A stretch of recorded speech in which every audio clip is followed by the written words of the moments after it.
যখন কোনো জাতি পাপাচারের সীমা ছাড়িয়ে যায়, আল্লাহ তাআলা তখন তাদেরকে নানাভাবে সতর্ক করে থাকেন। কখনো প্রাকৃতিক ভয়ঙ্কর তাণ্ডবের মাধ্যমে, কখনো আবার মানুষের সৃষ্ট দুর্যোগের মাধ্যমে।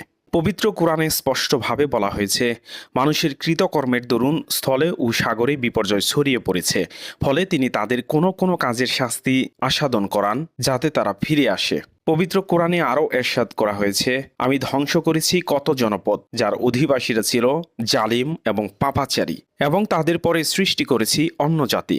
সূরা আম্বিয়া আয়াত 11।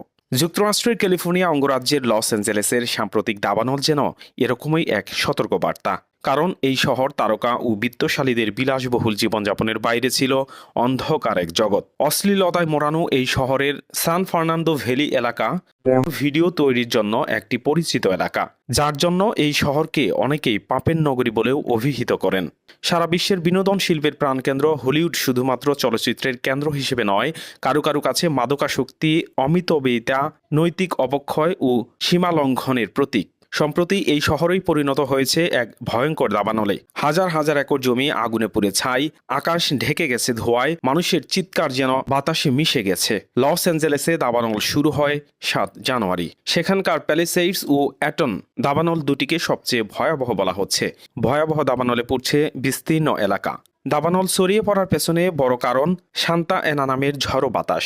এই দুই দাবানলে অন্তত 145 কিলোমিটার এলাকা পুড়ে ছাই হয়েছে। এখন পর্যন্ত দাবানলে মৃতের সংখ্যা বেড়ে দাঁড়িয়েছে 25 জনে। প্রাকৃতিক এই তাণ্ডব কি কেবলই দুর্ঘটনা, নাকি এর বাইরে রয়েছে গভীর বার্তা? কি বলছে ইসলাম?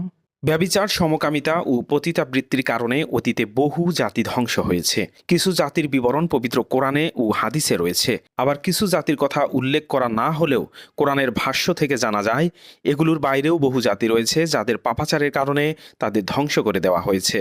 সেই সব অনুল্লেখিত জাতি ও জনপদের একটি ইতালির পাম্পেই নগরী। যৌনতার আগুনে ধ্বংস হওয়া অভিশপ্ত পাম্পেই নগরীর নামটি অনেকেরই জানা। এটি এমন এক নগরী যেটি ধ্বংস হওয়ার সময় সেখানকার মানুষ চোখের পলক ফেলার সময়টুকু পায়নি।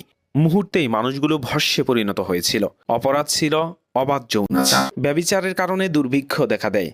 আমর ইবনে আস রহমাতুল্লাহ আলাইহি থেকে বর্ণিত, তিনি বলেন, আমি রাসূলুল্লাহ সাল্লাল্লাহু আলাইহি ওয়াসাল্লামকে বলতে শুনেছি, যে জাতির মাঝে ব্যভিচার বিস্তার লাভ করে তাদের দুর্ভিক্ষের মাধ্যমে পাকড়াও করা হয়।